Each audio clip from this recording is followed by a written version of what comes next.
internet. Ájale que estamos ya en la segunda semana del año. Qué rápido se ha pasado. Me presento para todos ustedes. Soy Gloria Rodríguez. Soy comediante, soy maestra de stand-up comedy y este es el episodio número 6 de Comedia en Serio, que como saben es un podcast donde yo les platico la comedia, yo leo los libros, yo me hago bolas, yo tengo miles de teorías y se las platico para ver si logramos tener entre todos una perspectiva distinta sobre la comedia, cómo consumimos comedia o si quieren hacer comedia.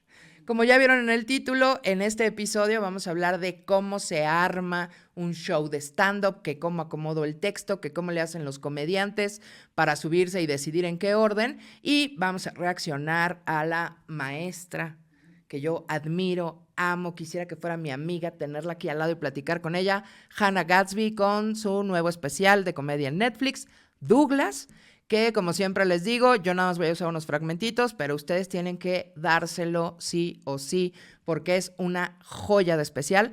Si no han visto a Hannah, antes de entrar en detalle, les digo, primero vean el de Nanette, que es su primer especial en Netflix, y luego vean Douglas para que todo tenga sentido. Y bueno, pues antes de seguir, ya saben lo de siempre, amigos. Denle like a este video, suscríbanse al canal si no lo están, activen la campanita, compártanlo con la gente que creen que les puede interesar, porque a mí no me gusta rogar por likes, ¿ok? Pero por favor, denle like a este video. Primero, amigos, antes que cualquier cosa, hay que establecer, recordar, creo que ya lo dijimos en episodios anteriores, pero nunca está de más reafirmar que el stand-up comedy es una especialidad de la comedia que podemos definir como comedia de autor, ¿ok? Así como existe la cocina de autor, la música de autor. ¿Qué significa que es comedia de autor? Pues que el que lo interpreta lo escribe o el que lo escribe lo interpreta. O sea, no estamos diciendo el texto de nadie más, no estamos usando chistes de nadie más, son nuestros textos originales de nuestra propia autoría, con nuestras propias ideas y nuestros propios temas, al menos en el ideal. ¿Por qué? Pues porque una de las cosas que diferencian al stand-up de otras especialidades cómicas o de otro tipo de ejercicios cómicos es que el stand-up es casi literario, amigos.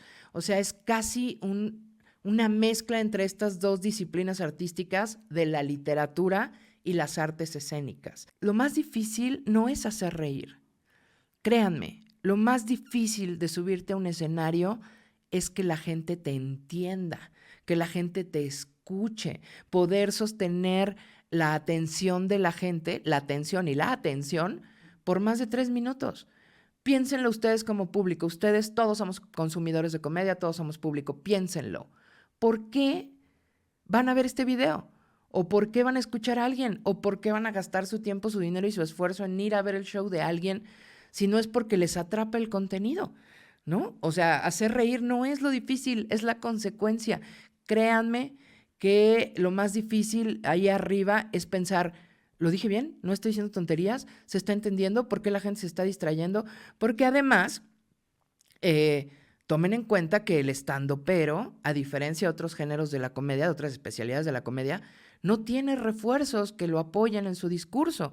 La mayoría de las veces no hay una escenografía, no hay música que haga los remates, ¿no? No hay vestuario, no hay otros actores que te hagan el quite si de pronto se te enreda el texto, se te olvida. Entonces, el acto de comunicación, de expresión, se vuelve un poquito más estresante. ¿Y cómo se resuelve ese dilema de tener que mantener la atención de la gente? Pues teniendo un texto bien estructurado, teniendo un texto claro, un texto que antes que ser gracioso sea lógico, esté escrito de forma natural, que el público pueda escuchar e ir jugando contigo y seguir la secuencia de todo lo que estás diciendo. Imagínense qué bonito que el público al salir de un show no solo se haya reído, sino que además haya entendido el texto, que recuerden quién eras, ¿no? Porque muchas veces cuando haces chistes sin un texto realmente bien escrito, pues la gente se ríe mucho, pero sale del show y te olvida. O sea, es como, sí, me reí mucho, ¿qué dijo? ¿Quién sabe? Entonces imagínense qué padre que la gente pueda ir al show, reírse, entender, y que si alguien le pregunta, pueda hacer un resumen de tu rutina, un resumen del show que vio. Si yo les pregunto, oye, ¿de qué trata tal película? ¿De qué trata tal obra de teatro? Ustedes me pueden hacer un resumen. Lo mismo tendría que poder hacerse con un show de stand-up. No nada más es, pues es una vieja que hace chistes de quién sabe qué. No, es una mujer gorda que se enfrenta al mundo, etcétera, etcétera. O sea, poder hacer una sinopsis de un show de stand-up Es la mejor prueba, el mejor examen de que tienes un texto confiable, un texto que se entiende y un texto, sobre todo, que está bien construido, ¿no? Y hay algo muy peculiar en el ejercicio de hacer comedia, porque sé que hay muchos comediantes novatos y mucha gente que todavía no conoce muy bien el stand-up, que cree que es subirse ahí a improvisar, ¿no? Que creen que, pues yo ya sé cuál es el chiste, pues ahí voy a ver cómo le hago, ¿no? Para decir el chiste. Y cada una de las veces que se suben al escenario dicen las cosas de forma distinta y hay veces que el show funciona y hay veces que no funciona y luego me hablan y me dicen, ay maestra, ¿por qué mi chiste no funciona? Pues porque lo dices distinto cada vez. Y hemos hablado de que la comedia es un juego de tensión y liberación. Entonces, sin tensión, o sea, sin verdad, no hay sorpresa. Y si no hay sorpresa, no hay liberación. Y si no hay liberación, no hay risa. Y la única manera de sentirte más o menos seguro de que tu trabajo puede tener buenos resultados, es decir, que tu texto va a dar risa, pues es que pruebes el acomodo correcto de palabras y una vez que lo obtengas, lo descubras, lo consigas, pues lo mantengas. Y eso solo se logra teniendo un texto previo, haciendo un trabajo de memorización, de corrección, de montaje del texto, etcétera, etcétera, etcétera. Ahora, esto no aplica solo a los chistes cortos, ¿no? No es que vas a decir el chiste al revés, to pendejo, y no vas a dar risa. También habla de la estructura general de todo lo que ustedes ven en un escenario, ¿no? Solo como dato informativo, parte del slang del stand-up, a eso que ustedes ven en un escenario se le llama rutina, ¿ok? Una rutina puede durar 5 minutos o puede durar 1 hora. Puede tener un solo tema o puede tener 10 temas, depende de cuánto material y de cuánto tiempo en el escenario estemos. Entonces, no importa si la estructura es tan pequeña como un chiste o tan grande como un show especial de comedia de 1 hora, tiene una estructura completa que hay que respetar, que de alguna manera tiene que estar diseñada para que se entienda el texto. La verdad es que no están ustedes para saberlo, pero desde el 2014 doy clases de stand-up y pues más menos he graduado pues un chingo de gente. Y he notado que el común denominador, el factor que se repite normalmente, la complicación, el bache, la duda, la angustia, en donde todo mundo se atora, no es en descubrir los temas, es más, no es en hacer chistes, es en el acomodo del material. Es que cómo empiezo, es que cómo enfrento la hoja en blanco, es que cómo termino, es que cómo hago la transición entre un tema y otro, es que no se entiende, es que no es chistoso porque no se entiende. Creo que esa es la angustia. Y no solo en el stand-up, sino en cualquier pues acto de expresión, de comunicación, en las mismas redes sociales.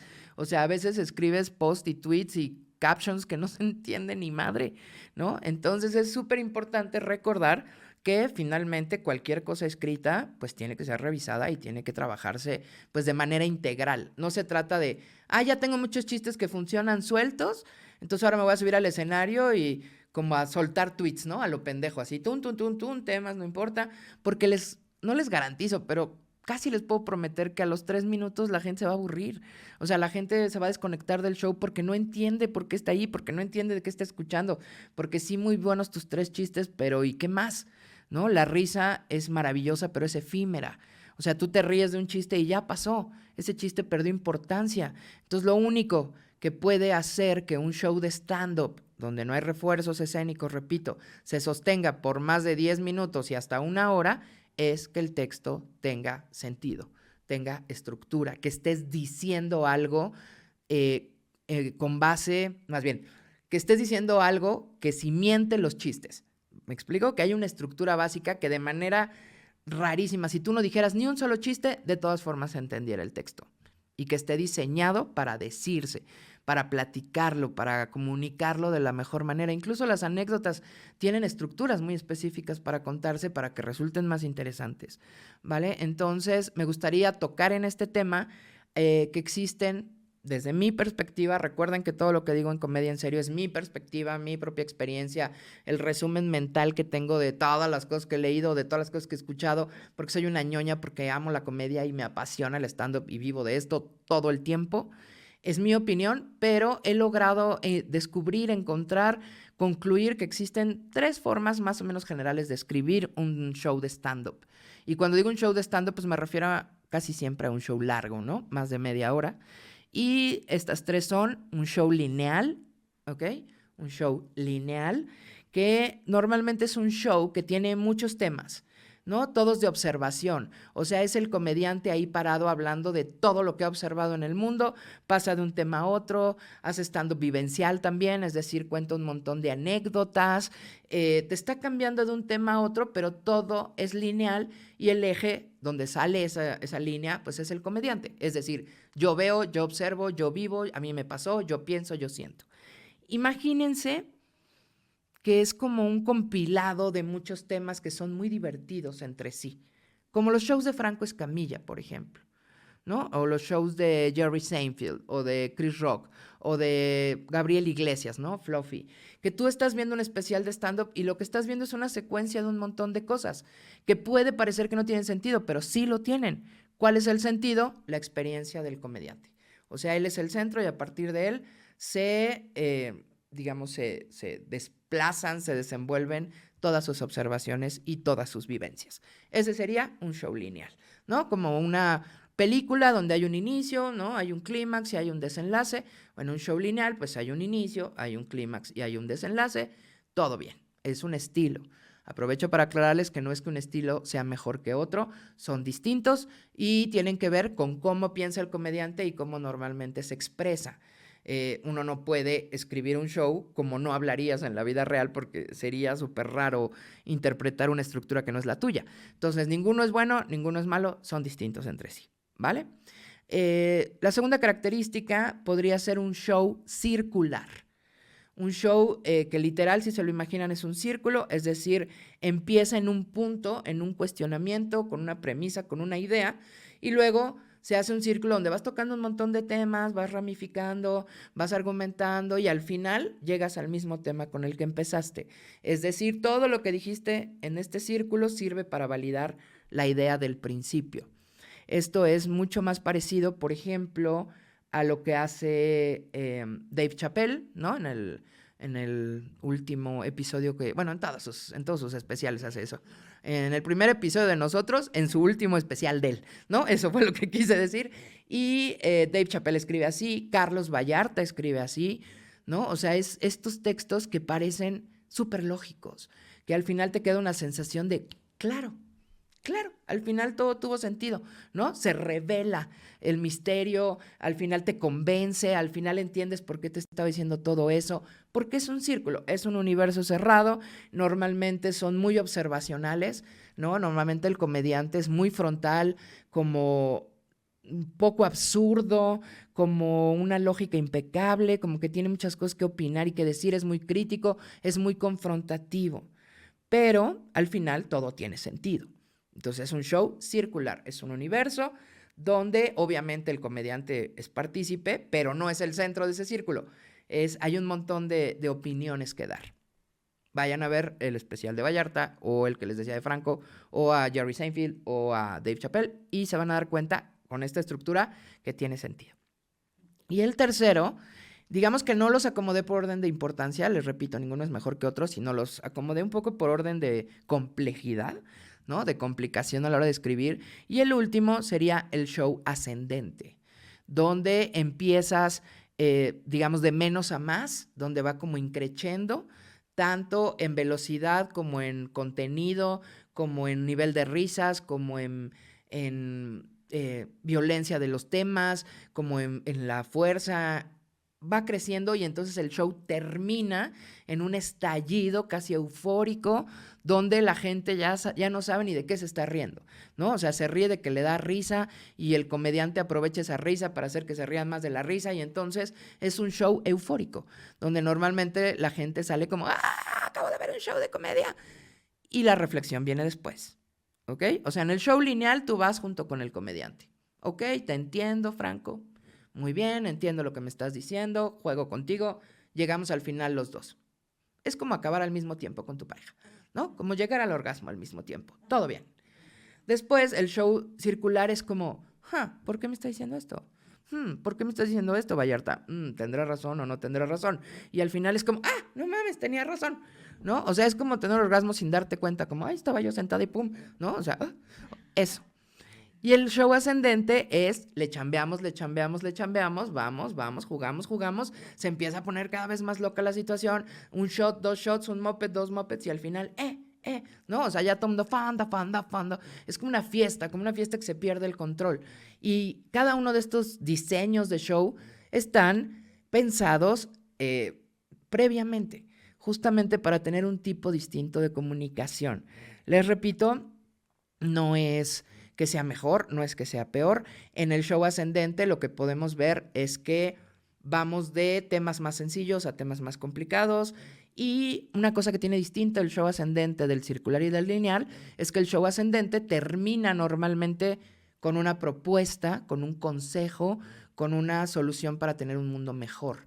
Que eso es algo, el show lineal no cambia el personaje, o sea, Franco no es mejor persona ni antes ni después de su show, solo nos cuenta cómo es el pedo, ¿no? Vallarta no cambia, pero sí se cuestiona y se transforma y tú te vas transformando como público porque al final descubres que sabes cosas que no sabías que sabías.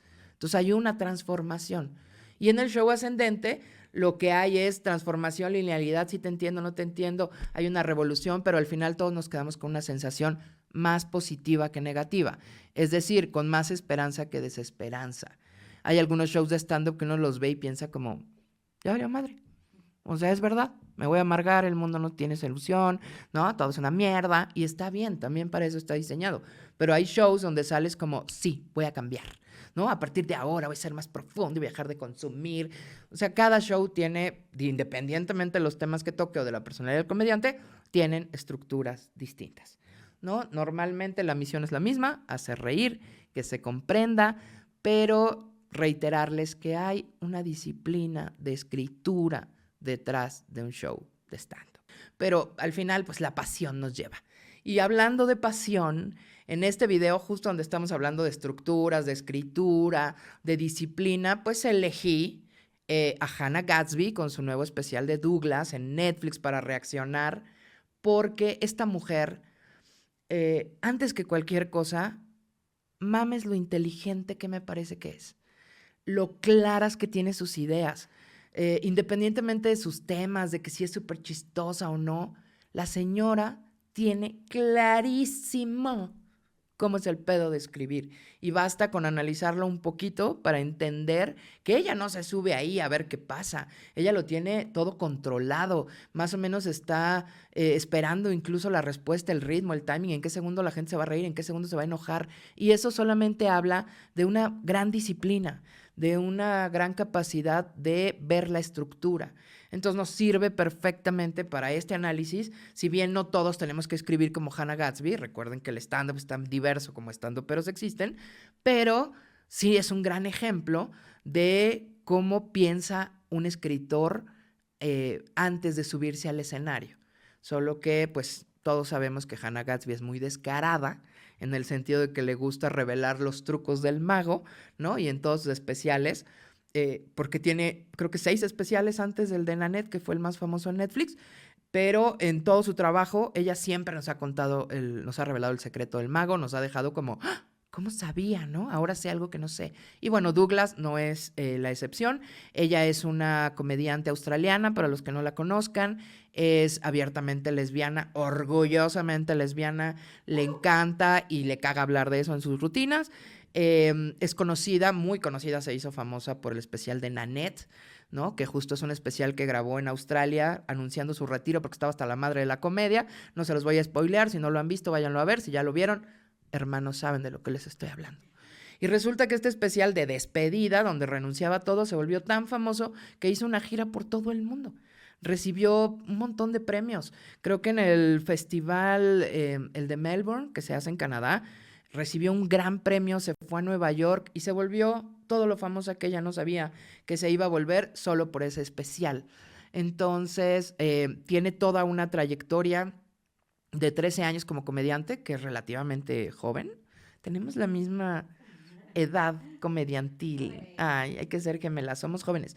Entonces, pues sí es relativamente nueva, pero bueno, ha alcanzado un gran éxito a partir de Nanette y creo yo a partir de esta forma tan original y tan expuesta y tan descarada que tiene de escribir. Entonces vamos a reaccionar a Hannah Gadsby, Douglas, Vamos a verlo. Esto es Reaccionando a...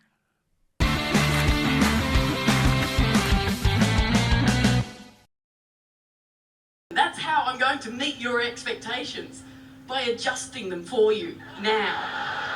So they are exactly what you're going to get. And then I'll meet them and you go, she's very good. And yes, I am, but I cheat. Aquí es donde les digo que revela el secreto del mago, lo plantea claro, nos dice lo que podemos esperar, lo cual me parece que es súper temerario porque es como pararte y decir, mira mi amor, en esta sesión de sexo tú vas a sentir esto, luego me voy a mover para acá y luego, no sé, es demasiado control freak, ¿no? Demasiada expectativa, anunciar lo que vas a hacer y esperar que resulte.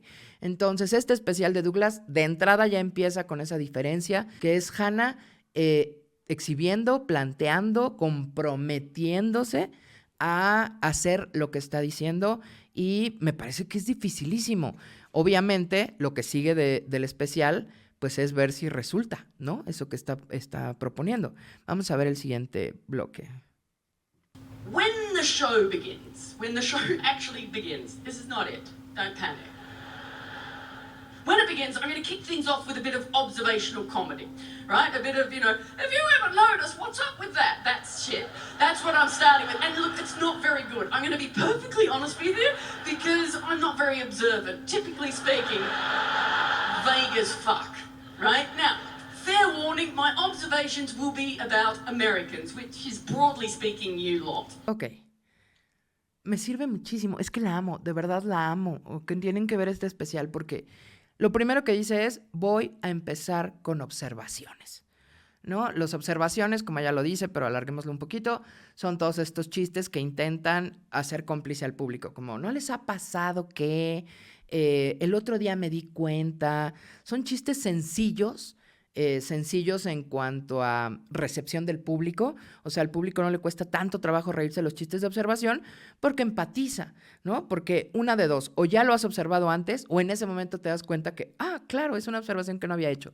Entonces busca muchísima empatía y además los chistes de observación como apertura de un show de stand-up sirven mucho porque son chistes de actualidad, son chistes de aquí y ahora. En este caso, bueno, ella va a hablar de los estadounidenses, que está dando el show en Estados Unidos, ya si van a ver el especial, pues ya se aventaron toda la explicación. Entonces, ese inicio de show puede cambiar de acuerdo a la temporalidad, al lugar donde está dando el show, si hay un tema importantísimo que haya sido relevante en todo el mundo, un trending topic, ella lo puede tomar, hacer las observaciones y empezar con eso el show, porque además es una forma como suavecita de que el público empiece a jugar contigo. ¿Cómo logras que el público empiece a jugar contigo? Pues hablando de temas que no sean afines a todos, temas que todos podemos observar, temas que todos conocemos. Entonces ella de entrada plantea que va a empezar con observaciones y me parece una maravillosa forma de empezar, porque es, pues antes de llegar a comer a mi casa, pues salúdame, ¿no? De algún modo la observación es una forma de hacer sentir bienvenido al público. Vamos a ver el siguiente cachito. Then what I'm going to do is I am going to tell you a story about a curious incident that took place in the dog park in the daytime. And throughout that story I will touch on, with consent, most of the major themes of the show, so watch out for those. And it will also include a fair dose and what I call a gentle and very good-natured needling of the patriarchy. And if that's not your thing, leave. I've given you plenty of warning. Just go. Ok, 20 segundos. Van a notar que en este episodio los fragmentos son chiquititos porque Hannah dice mucho en poco texto. Entonces, son bloques muy pequeñitos, pero que nos sirven. Ella anuncia que después de las observaciones va a contar una anécdota ligera, ¿no? De lo que le pasó en un parque, pues para ir subiendo el tono. Para ir un poco ascendente. Si me preguntaran cuál es el tipo de show que hace Hannah, pues a mí me parece que es ascendente y circular y lineal al mismo tiempo. O sea, en ella podemos ver todas las estructuras juntas, pero en este caso va ascendente. Y además dice que va a usar esta anécdota para seguir hablando del patriarcado. Es un tema que sigue siendo sobre el patriarcado, o sea, dos anécdotas extienden la misma idea, son parte de la misma estructura. Entonces pensemos, estructura 1, observación, estructura 2, anécdotas con opinión. O sea, las dos anécdotas, las del parque y las del diagnóstico, sirven para hablar del patriarcado. ¿ok? Entonces es una sola estructura, aunque lo hayamos visto en 2 bloquecitos, es una sola estructura. Ahora vamos a ver qué sigue después de las anécdotas, después de que ya nos planteó una vez más su opinión sobre el patriarcado. Vamos a ver cómo continúa. At the end of that story, I'm going to do a little bit of what I call hate baiting. It's where I bait my haters. It's a very complex idea. Now, the way that I'll do that is I will just say a thing. And I will make no fucking effort to make it funny. I'll just say it and leave it there. I don't care.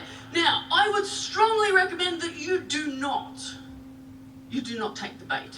Pensemos que aquí, independientemente del tiempo que ya va a llevar, los minutos que ya va a haber llevado entre la observación y las anécdotas, ella decide que ya va a empezar con el tema, ¿no? Con el tema que es el tema central, el tema pues más incómodo, el tema más violento, por decirlo de algún modo, violento en el sentido de que va a hacer que la gente se cuestione sus posturas o su idea de la vida, y lo hace después de la observación y las anécdotas en el entendido de que la gente ya va a estar jugando con ella. O sea, ya entendió por qué está ahí, ya se rió con la observación donde además los está criticando, entonces ya le aceptaron esa crítica, ya se rieron de ella con las anécdotas, porque recordemos que en las anécdotas normalmente en el stand-up pues el que pierde es el que protagoniza, ¿no? El stand-upero suele salir bien o mal librado de un conflicto, entonces en las anécdotas nos vamos a reír de ella. Ya está hecho, ya me reí de mí, ya me reí de ti, ahora sí vamos a hablar de cosas importantes, ¿no? Y esto nos va a ayudar a entender cómo piensa, a entender la estructura del texto, para que juguemos con ella. Sé que repito mucho esta palabra, pero para que ya seamos sus cómplices y ya aceptemos la opinión que nos está dando sin cuestionarla tanto, porque además nos advierte que no va a ser gracioso, que ella no se va a esforzar por hacerlo gracioso. Sin embargo, sabemos que va a ser gracioso, finalmente es un show de comedia, pero ella hace que esto que es tan difícil, o que anuncia que va a ser tan difícil, sea más fácil. ¿Por qué? Porque ya te reíste conmigo, porque ya somos amigos. O sea, ya llegué a la reunión, ya nos presentamos y ya no estamos hablando de compas, tú y yo. En ese punto creo que es donde ella decide meter este tema que ella misma llama anzuelo para el odio. Anzuelo para el odio lo plantea como es el tema del que la gente se va a colgar para criticarme, para juzgarme, lo sabe. Y está bien, sabe qué hacer con ello. ¿Qué es lo que hace con ello? Pues ponerlo en medio de otros chistes que sean un poco más sencillos. No de temas más fáciles, pero más sencillos en la estructura. Entonces, una vez que el comediante te dice, voy a hacer que me odies, ¿saben qué pasa? Se neutraliza el odio, porque ya te lo advirtió, porque ya lo dijo primero. Entonces, si te cachas a ti misma o a ti mismo odiándola por lo que dice, sería como vergonzoso. ¿Me explico? Te sentirías como expuesto. Entonces es un maravilloso neutralizador para decirte, yo voy a hablar de esto y lo que tú hagas con eso, pues es tu perro y tú lo bañas, ¿no? Perdón, tengo 45 años, esa frase me parece súper cool. Vamos a ver el siguiente episodio. Digo, el siguiente cachito. Do not take the bait. It's not for you. It's bad for you. You'll be all frothy McFroth face. Like, just leave it there. Then what I'm going to do is I'm going to move into the joke section, which is jokes. Right? That's why I call it the joke section. It's just joke after joke. It's classic. No sé si lo notan, pero ella dijo en el fragmento anterior lo del anzuelo de odio, pero nunca nos dijo de qué va a hablar. No nos dijo de qué va a ser el tema. O sea, primero nos advirtió que eran observaciones sobre los gringos. Luego nos dijo que iba a contar la historia del parque. Luego la historia del diagnóstico. Pero cuando habla del tema incómodo, no nos dice qué tema es. No nos los revela. ¿Saben por qué? Para que no se hagan prejuicios. Para que no la empiecen a odiar desde antes de que ya está hablando de eso. Y luego plantea, en este pequeño fragmento que vimos, que lo que sigue de ese tema tenso, de ese tema que ya incomodó, de ese tema donde la gente puede estar ya pensando, uy, ¿qué hago aquí? Viene los chistes. Su set de chistes. O sea, un chiste tras otro, chistes clásicos, chistes fáciles, chistes para liberar la tensión, ¿no? Que pues al final van a acabar haciendo que esa risa de los chistes fáciles neutralicen todavía más la sensación del anzuelo de odio. O sea, ya me hiciste enojar y en vez de reclamarte me cuentas un montón de chistes fáciles, clásicos, me río, te perdono, me caes increíble, podemos seguir jugando al show. Vamos a ver el que sigue, porque de verdad es súper interesante todo lo que propone, además de que me parece dificilísimo. Vamos a verlo. Yeah, and then with that jousting stick, I'm going to set about tearing my haters a new asshole. Yep, quick as you like, brand spanking new. And the way that I'll do that is by doing exactly what my haters accuse me of doing, which is lecturing you. So in the middle of the show, I'm giving you a big old lecture. The twist, it's funny. It's fucking funny, right? Which is exactly what my haters accuse me of not being. So that's going to send them on a bit of a loop, may kill them, fingers crossed. Me encanta lo cínica que es en este fragmento donde dice, y ya después voy a hacer todo lo que odian mis haters, ya se rieron, bueno, ahora los voy a sermonear, ¿no? Que como ella lo dice aquí, lo pueden ver en redes, lo pueden ver en su anterior especial, pues es lo que la gente más la criticó en Nanette, ¿no? Que no era un especial de comedia, que qué hueva, que eso parecía un TED Talk, etcétera, etcétera. Entonces, este cinismo de decir, eso es lo que odian, pues eso es lo que voy a hacer, es perfecto, perfecto a la mitad del show.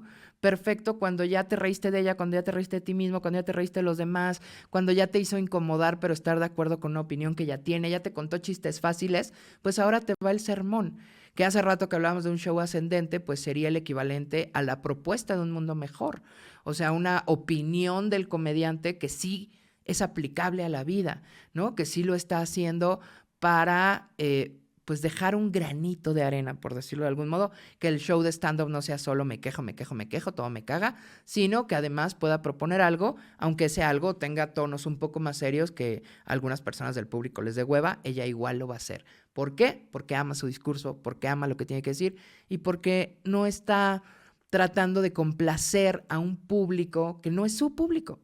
Todas las personas que están ahí viéndola, que no son pocas, pues están viendo porque es ella. Entonces ella tiene la libertad de hablar de lo que se le dé la gana. Si tú eres novato, bueno, te tienes que enfrentar al público random, sea tu público o no. Pero si tú conservas tu discurso y sigues hablando de lo que tú quieres y mejorando y disciplina y corrigiendo el texto, eventualmente vas a tener un propio público que te siga. Eso no lo decide tanto el comediante, sino lo decide el público, pero no pasa nada. Va a llegar un momento en el escenario que es tener tanta libertad que vas a poder hacer lo que hace Hannah, que es hablo de esto, ¿por qué? Porque puedo. Ja. Además es licenciada en Historia del Arte, o sea, tiene todas las credenciales para hacer lo que va a hacer en el especial. Entonces, me encanta la seguridad con la que un comediante puede decir, ja, les guste o no, esto es parte de la razón por la que están aquí. Y es maravilloso. Vamos a ver lo que sigue. Yep, nom nom nom, this body doesn't just happen. I am a real hate patootie. Now, after I've dealt with my haters there, sent them on their little fugue spiral, what I will then is change gears dramatically in the show, and I will do that by telling you that I have autism. And I'm going to tell you in such a way that it's going to sound like a big reveal. Giro cómico. Nadie lo espera. Giro dramático, una revelación. O sea, el momento donde se va a exponer, donde se va a desnudar del alma frente a todos nosotros, donde va a hablar de sí misma, ¿no? En un punto más de argumentación, porque ella va a confesar que es autista. Y que ella confiese que es autista, pues nos da la razón de por qué ve el mundo como lo ve. O sea, el autismo en este caso no es un chiste más, es un argumento más. De hecho, el título del show, Douglas, tiene que ver con todo esto, entonces necesitan verlo completo. Pero me parece que es maravilloso que ya que me odiaste, ya que te dije todas esas cosas horribles, ya que hasta te sientes mal contigo mismo, entonces te voy a confesar que tengo autismo. No para que sientas lástima de mí, sino para que entiendas por qué veo el mundo como lo veo. Y pues si ya hablé de todos ustedes, ahora me toca hablar de mí. Y creo que lo hace maravillosamente. Vamos a ver 2 fragmentitos más que nos faltan y estaremos listos. And then after that bit, I'm going to do a tiny bit of gear about the anti-vax movement. Listen to yourselves. Listen to yourselves. You're not unusual. Pretty much you just say anti-vax and people are like, no! Cerrando el tema del que va a hablar ella, o sea, de esta exposición que les digo, de esto sentirse vulnerable frente al público, me encanta porque va a ir cerrando el show, ¿ok? Como empezó, observación, anécdotas, tema difícil, sermón, chistes, tema difícil, ahora va a volver a la observación donde plantea lo de los antivacunas. Y me parece que es maravilloso que ella meta este tema que aparentemente Es un tema random, es decir, no tiene una secuencia lógica con su texto, no hay narrativa, no nos había planteado nada de la pandemia ni de la situación de emergencia de salud mundial, pero ella mete el tema de las antivacunas. ¿Por qué? Porque es una observación, son chistes relativamente fáciles porque uno se desahoga. O sea, es como esa parte de la observación donde dices eso que te choca, eso que a todos nos puede parecer una estupidez. Es un tema que nos queda claro a todos. Entonces, ¿qué hace Hannah en este momento? Hacer grupo, ¿no? Que seamos cómplices todos, que estemos de acuerdo en lo que va a decir con la observación de los antivacunas, porque eligió un tema que más o menos la mayoría de las personas pues tienen una opinión en contra. Entonces, se gana la gente así. Ya los tiene en el bolsillo, por decirlo de algún modo, ya están no pensando como ella, pero sí estando de acuerdo con ella. Me parece genial. Después, este episodio, este cachito no se los voy a poner porque son 2 segundos, pero advierte que va a ser un chiste de Louis C.K., lo cual es más o menos inusual que los comediantes hagan chistes de otros comediantes, sobre todo si es para cagarse en ellos, ¿no? Pero ella lo usa a Louis C.K. como usa a los antivacunas, es decir, temas de los que está en contra y que asume que todo el mundo sabe que está mal lo que hicieron. Obviamente estamos hablando de los casos de escándalos sexuales y de abusos de Louis C.K. Entonces ella lo plantea y dice algo maravilloso, y es que con su chiste de Louis C.K., donde rompe pues todas las reglas, ¿no? Habla mal de un colega, hace un chiste, ahí está resumiendo su observación, su crítica, su onda en contra del patriarcado, de la misoginia, del abuso sexual. Dice que va a ser su momento mic drop, ¿no? O sea, donde suelta el micrófono. Este gesto, que lo podemos ver muy caricaturizado, lo han visto en algunos comediantes, ¿no? Del pum, de lo dije, de aviento el micrófono, pues es un gesto escénico de esta es mi verdad, a ver qué hacen con ello. Tráguenselo. Es el gesto visual de una propuesta de defensa cómica argumentativa, de esto es lo que yo pienso, me vale madre lo que ustedes piensen. Entonces, normalmente los comediantes hacen su mic drop al final del show. O sea, terminan de hablar y ¡pum!, lo sueltan. Ella nos lo está anunciando desde antes, ¿no? Y me parece maravilloso que, ay, qué seguridad de mujer, ¿no? O sea, ya quisiera yo su autoestima. Y bueno, vamos a ver el último cachito. The interesting thing about the Louis C.K. joke is that it happens very late in the show. So late you will have forgotten that I told you to expect. Which means I've just added an extra layer of mirth to your laugh cake. Which means you'll laugh like this. Oh. En ese cachito, donde nos está revelando qué nos va a provocar el chiste de Louis C.K., amigos, es una pequeña clasecita, pero en realidad una masterclass, o sea, una breve pasadita profundísima sobre un tipo de chiste que se usa en el stand-up, que es el callback.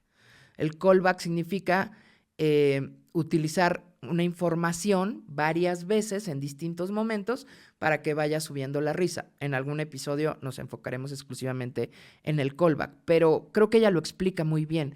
Esta idea de irle poniendo capas de risa, ¿no?, a este pastel que es la vida, lo hace con un callback, que es, ya te lo dije, más adelante te vas a acordar y luego te vas a acordar de que te acordaste que ya te lo dije. Entonces vas sumando risas y el que te lo advierta es parte del chiste. O sea, es el planteamiento de lo que luego va a dar risa. Me parece, señora, ¿cuánto le debo por esa clase de callbacks? Maravilloso. Y bueno, ya al final lo que podemos ver es cómo lo hace fácil, cómo da una lección, cómo da una propuesta, cómo va encaminando todo su show para que al final todo tenga sentido. Y vamos a ver los últimos 10 segundos antes de que empiece el show porque son maravillosos. Now, that's it. That's the show. That's everything you can expect. Expectations have been set, so the show starts now. Have you ever noticed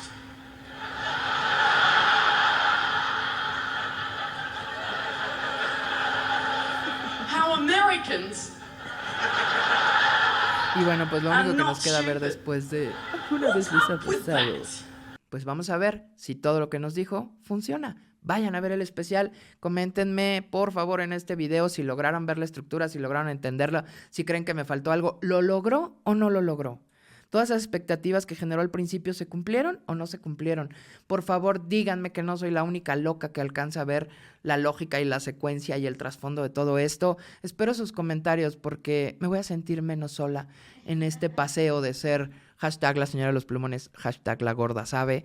Y nada, Hannah, gracias.